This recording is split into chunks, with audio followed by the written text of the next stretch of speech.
tentang mendukung ibu dan ayah berikan stimulasi pada janin. Di sini kendalanya kami karena suami kan tidak sering tidak sering, kalau siang itu tidak hadir di rumah, tidak siaga seperti itu, mungkin karena kerja, jadi suami itu sering pulang malam seperti itu.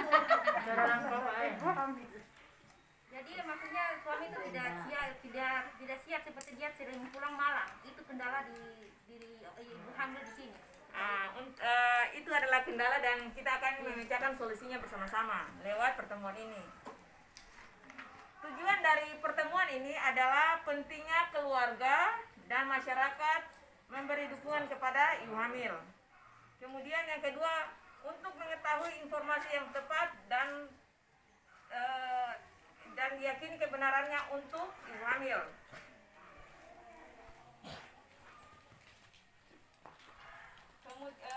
Topik kali ini yang saya akan bawakan adalah mendukung ibu hamil mengakses informasi dan layanan yang tepat.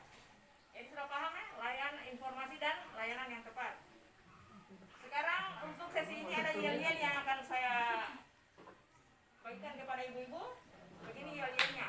Ketika saya katakan ibu hamil, maka ibu-ibu menjawab, mari kita beri dukungan. Jadi sudah paham? Sudah. Ya. Ibu hamil, mari kita beri dukungan. Sekali lagi, supaya lebih semangat. Ibu hamil, mari kita beri dukungan. Oke, terima kasih. Sekarang kita ke pembagian kelompok. Karena ini ada dua arah, maka yang di sebelah kiri saya anggap ini kelompok 1, dan di sebelah kanan saya anggap ini kelompok 2. Adapun yang akan ada tugas untuk kelompok 1 adalah diskusikan apa yang dilakukan ketika ada anggota keluarga yang sedang hamil. Untuk kelompok 2, diskusikan apa yang dilakukan ketika ada ibu hamil di masyarakat, bukan keluarga kita. Silakan. Sudah? Oke. Kelompok 1. Di sini yang khususnya untuk suaminya harus siaga. Di sini maksudnya dia siaga dalam artian mengantarnya ke posyandu setiap bulan dengan rutin, terus membantu pekerjaan, meringankan pekerjaan ibu yang sedang hamil di rumah. Ya, benar. Suami harus siaga. Ya, jadi berperan ya, suami sangat berperan. Untuk kelompok 2, apa yang dilakukan ketika ada ibu hamil di masyarakat? Memberikan nasihat-nasihat yang baik. Ya, kemudian dan mendoakannya. Ya, itu benar. Dinasihati dan didoakan. Itu adalah bentuk dukungan juga. Kemudian, karena masih ada posisi masih pembagian kelompok, ada lagi langkah kedua. Tugas kedua adalah kelompok 1 membahas informasi kehamilan yang diperoleh di berbagai pertemuan kelompok. Mau itu mitos atau fakta, apa-apa saja. Sampaikan informasi apa yang sering, maksudnya ibu-ibu teroleh dari arisan, dari cerita-cerita koja-koja mantale atau apa. Kemudian di kelompok 2, membahas informasi itu mitos atau fakta kan, yang diperoleh dari surat kabar, dari Facebook. Ibu-ibu ada yang punya Facebook? Tidak, Ibu. Tapi kan ada saudara yang punya Facebook, anaknya. Jadi silakan. Di sini maksudnya kalau tentang ini mitosnya, kadang-kadang kan kita sering dilarang tidak boleh keluar masuk pintu terlalu lama, seperti itu mitos-mitos yang ada di sini. Dilarang keluar malam, terus dilarang melilit ini handuk di leher. Alasannya di sini katanya kita kembali seperti itu, jadi tidak bisa kita melilit pakai handuk di leher atau pakaian di leher seperti itu. Membuka pintu dari pagi-pagi. Nah, itu adalah informasi yang dari turun-temurun ya, yang belum teruji. Boleh dikata itulah mitos. Menurut kami mitos karena yang belum teruji, tapi itu selalu diyakini dan dipercayai oleh masyarakat.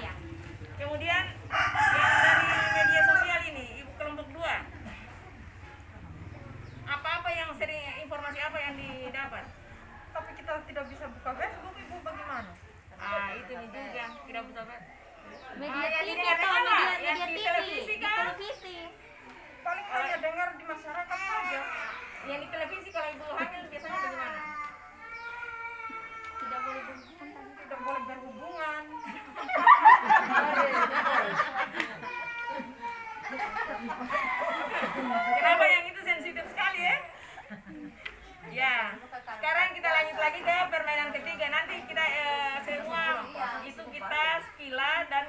memberikan kesimpulan. Nah, sekarang di permainan ketiga ada pernyataan benar dan salah oleh ibu-ibu. Ayo silakan tertawa. Setelah itu kita lanjut. Ada permainan ketiga, benar atau salah? Ya. Pertama, ibu hamil tidak boleh makan telur dan ikan karena berbau amis. Benar atau salah? Salah. Alasannya? Di sini karena salah, karena maksudnya ibu hamil itu perlu nutrisi, jadi tidak mungkin maksudnya dia dia dilarang makan ikan, sedangkan ibu hamil ini perlu nutrisi, jadi dia harus perbanyak nutrisi seperti ikan, itu harus tambahan nutrisi untuk dia kuat lah seperti itu. Jadi ibu hamil itu perlu makanan-makanan yang 4 sehat dan 5 sempurna. Ya, benar. Kemudian ibu hamil tidak boleh berhubungan intim.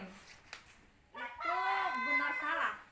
Benar Maksudnya, salah. iya, dalam artian kalau salahnya ini maksudnya di dalam usia kandungan yang muda itu kan maksudnya dalam antrian 1 sampai 2 bulan itu kan tidak boleh berhubungan, mungkin belum bisa berhubungan karena kita takut nanti terjadi rentan keguguran mungkin. Kemudian dalam kandungan yang besar itu yang benarnya ini, karena itu kalau kita sering melakukan hubungan katanya seperti itu akan melancarkan kelahiran. Oke. Seperti itu. Kemudian ibu hamil tidak boleh banyak aktivitas. Benar apa salah? Benar. Ya.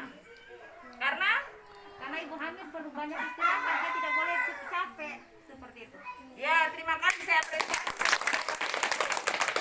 Ternyata ibu-ibu ini sudah bisa memilah informasi yang benar dan yang salah.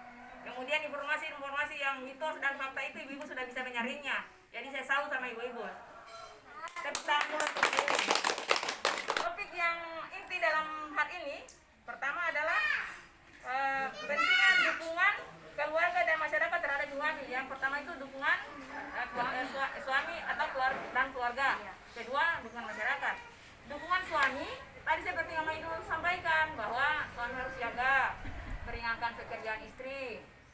Dukungan masyarakat tadi seperti ini, mamanya Al katakan bahwa harus didoakan, ada tetangga yang hamil didoakan, dijemur, diberikan masukan, itu adalah dukungan. Jadi kesimpulan pada pertemuan kali ini adalah pertama, ibu hamil dan keluarga harus bijak dalam memilah dan memilih informasi. Ibu-ibu tadi setelah pertemuan saya sudah ambil kesimpulan bahwa ibu-ibu adalah orang-orang yang bijak dalam mengambil informasi. Kedua, sumber informasi